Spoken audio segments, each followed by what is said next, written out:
गर्मियों में पौधों को बचाए रखना सचमुच चैलेंजेज होता है। गुड मॉर्निंग, मैं ममता वाजपेयी।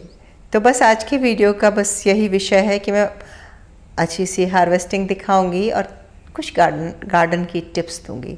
और ये तो आप सभी को पता है कि इतनी भीषण गर्मी में 40 क्रॉस है हमारा जो टेम्परेचर है, उसमें सब्जियां कैसे बचाए रखें और मैं क्या कर रही हूँ इन दिनों, वो भी मैं आपसे साझा करूँगी।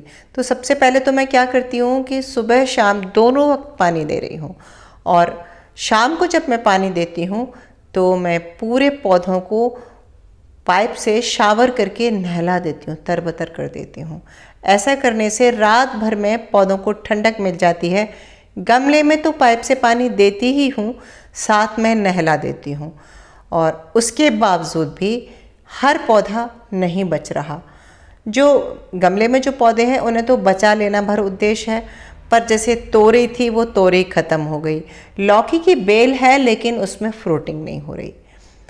तो जो मेरे साथ हो रहा है वो मैं सब आपसे इसलिए शेयर करती हूँ क्योंकि आप लोग के साथ जब होता है तो आप घबराते हो और आपको लगता है कि आपके ही साथ हो रहा है, पर ऐसा नहीं है, सबके साथ होता है। ये देखिए, मैं ककड़ी की हार्वेस्टिंग बताऊँगी, पर मुझे लगता है कि ये शायद आखिरी हार्वेस्टिंग हो या एक आध बार और मिलेगी, इसके बाद ये ककड़ी भी नहीं फलेगी। ककड़ी की हार्वेस्टिंग इसलिए अच्छी मिल रही है क्योंकि ककड़ी गर्मी में ही आने वाली फसल है। बाकी तोरई की जो बेलें थी इसके बगल वाले ड्रम में थी, एक भी नहीं बची। उसने हमें एक बार अच्छी फ्रूटिंग दी और दूसरी बार बिल्कुल फ्रूटिंग नहीं हुई। कई बार आपके भी ये कमेंट आते हैं कि एक बार फ्रूटिंग देकर दोबारा नहीं हुई। तो ये देखिए, मेरे साथ भी होता है। पौधे का स्वभाव होता है कि उसको जो अनुकूल मौसम चाहिए वो नहीं मिलता, तो फिर वो चाहे मेरे यहाँ हो चाहे आपके यहाँ हो, वो नहीं होगा। हमको जो मार्केट में सब्जियाँ मिलती हैं वे पॉली हाउस में पैदा की जाती हैं, और पॉली हाउस में वही टेम्परेचर क्रिएट किया जाता है जो प्लांट को चाहिए। अब 40 क्रॉस टेम्परेचर में यदि बेल जिंदा भी बनी रहे तो फूल में पॉलिनेशन नहीं हो पाता, और इतनी गर्मी में जो पॉलिनेटर्स भी होते हैं वो अर्ली मॉर्निंग तो आते हैं लेकिन दिन में नहीं आते, पत्ते झुलस जाते हैं। हालांकि मैंने इन पॉट्स में सब में मल्च कर रखी है, तो पानी देने का तरीका मैंने बताया, साथ ही मैंने सूखे पत्तों की या घास की सारे गमलों पर और बड़े बड़े ड्रम पर मल्च कर रखी है। अगर छोटे गमले हैं तो उनके नीचे आप पानी की ट्रे लगा दीजिए। यदि हो सकता है तो बेलों के आसपास कुछ कंटेनर में, बड़े बड़े टब में या बाल्टी में भर के पानी रख देंगे ना, तो वो पानी एवोपरेट होगा तो एक ह्यूमिड टेम्परेचर होगा। हालांकि मैंने तो ग्रीन नेट लगा दिया है, तो जो नेट के तरफ की जो सब्जी है वो तो काफ़ी सुरक्षित है, पर आधी तरफ नेट नहीं है, वहाँ की बेलें बुरी तरह झुलस रही हैं।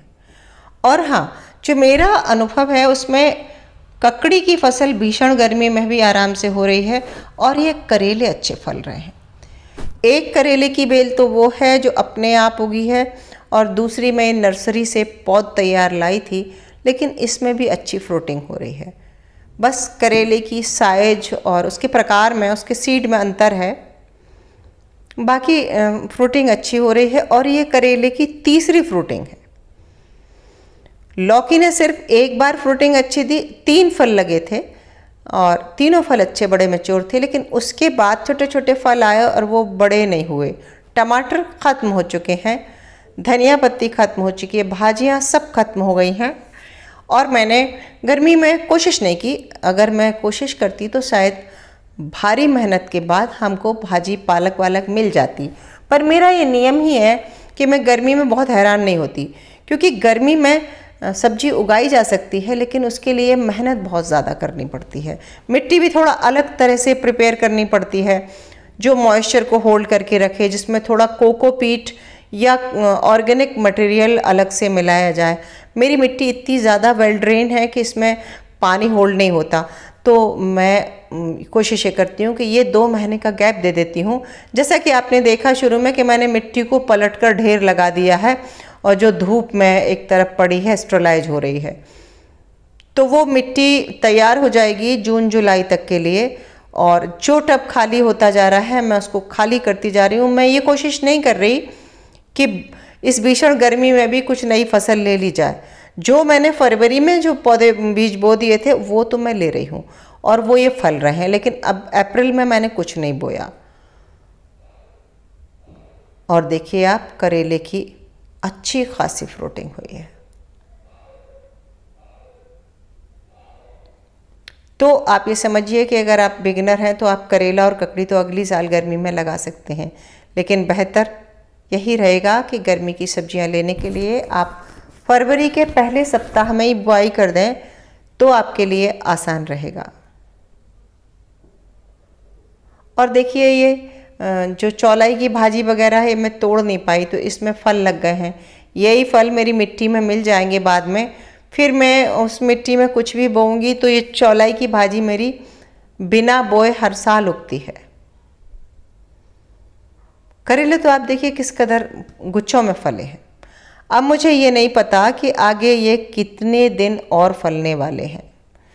जब भी कोई फ्रूटिंग होती है या हार्वेस्टिंग होती है मैं एक एक चीज़ आपसे शेयर करती हूँ। यदि आप ये जानना चाह रहे हैं, देखिए ये छुपा रह गया और ये पीला पक गया। हाँ, अगर ये पक गया तो क्या मैं इसके बीज बना लूँ? तो मैं एक चीज़ और बताऊँ कि ये मैं कई बार कर चुकी हूँ। अगर ये हाइब्रिड का करेला है तो मैं इसके बीज बना के रखूँगी तो अगली साल इसकी बेल तो हो जाएगी, लेकिन इसमें फ्रूटिंग अच्छी नहीं होगी। हाइब्रिड के बीजों के साथ ये होता है कि वे हर साल हमें कंपनी से ही खरीदने पड़ते हैं, हम उन्हें नहीं बना सकते। लेकिन जो देसी बीज होते हैं उन्हें हम फल सुखा के और उसके बीज निकाल के रख सकते हैं। तो ककड़ी, बैंगन, अभी तो और भी हार्वेस्टिंग है। आप देखिए, भले ही तापमान ज़्यादा हो रहा है पर मुझे सब्जियां क्यों मिल रही हैं? क्योंकि ये मैंने फरवरी में लगा दी थी।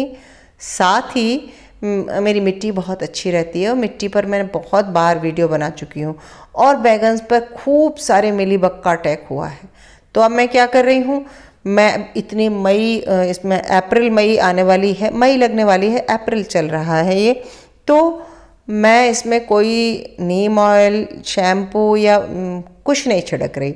वैसे जो जू मारने वाला शैम्पू आता है जिसको मेडिकर कहते हैं, वो आप अगर साबुन में मिलाकर, वो शैम्पू आप अगर डायरेक्ट पानी में घोलकर अगर स्प्रे कर दें या फिर उस शैम्पू को उसके साथ नीम ऑयल मिलाकर भी आप स्प्रे कर दें तो भी मर जाती है मिलीबग। पर मैं अब कुछ नहीं करूँगी, कुछ दिन बाद ये बैगन के पेड़ हटा दूँगी और जून जुलाई में नए पेड़ लगा दूँगी।